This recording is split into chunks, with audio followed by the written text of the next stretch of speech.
US President Donald Trump has returned from his visit to China after 2 days of talks with President Xi Jinping, which saw both sides trade praise and tout progress in stabilizing what they agreed is the world's most important relationship. Upon his arrival in Washington, D.C., Trump hailed the fantastic trade deals and said that a lot of different problems were settled. Though no major announcements or agreements, they were announced before he departed Beijing. All I can say is that was a great success. I made great deals with these great bankers, we had great relationships, but a lot of things didn't happen, you'll be hearing about it. But that was a tremendous success. I think it really was a historic moment. Thank you very much. What you got? The US and China have also not announced any major developments on issues like Iran and Taiwan that were discussed at the Beijing summit. Despite Trump saying that he and Chinese leader Xi Jinping talked extensively about Iran during the summit. He had said that Xi agreed with him that a nuclear-armed Iran is a bad idea and that the Strait of Hormuz must be reopened. Trump went on to say that Xi offered to help find an endgame to the conflict, but the United States president insisted that he did not ask Xi to put pressure on Tehran to reopen the Strait of Hormuz, suggesting he doesn't need favors. Trump has also warned Taiwan against pushing for formal independence after he discussed the Taiwan issue with his Chinese counterpart in Beijing. In a Fox News interview, Trump dismissed the notion for the island nation to go to war with China, citing U.S. support as an excuse. Listen to this. You're waiting on approving billions of dollars of weapons for Taiwan. That's right. Is that I'm moving forward? Well, I haven't approved it yet. We're going to see what happens. What are you looking for? I may do it. I may not do it. Yeah. What's your hinge point? Well, I'm not going to say that, but I may do it. I may not do it. But we're not looking to have wars, and if you kept it the way it is, I think China's going to be okay with that. But we're not looking to have somebody say, let's go independent because the United States is backing us. Trump also said that China opposed any formal declaration of Taiwanese independence during the discussions in Beijing. Although he dismissed the possibility of a Chinese military move against Taiwan as long as he remains the president.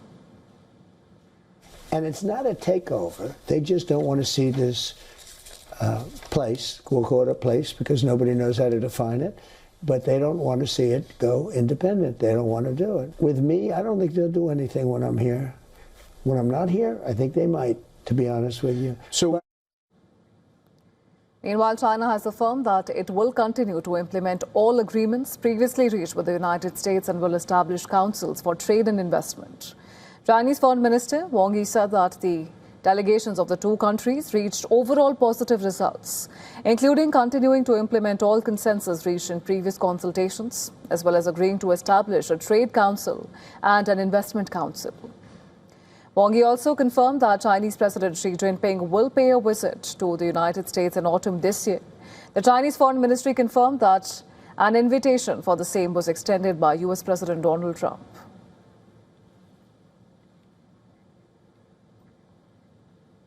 To discuss more about Trump warning Taiwan against seeking independence after his Beijing visit, we were earlier joined by Ross Darrell Feingold, a political analyst from Taipei, and here's what he had to say.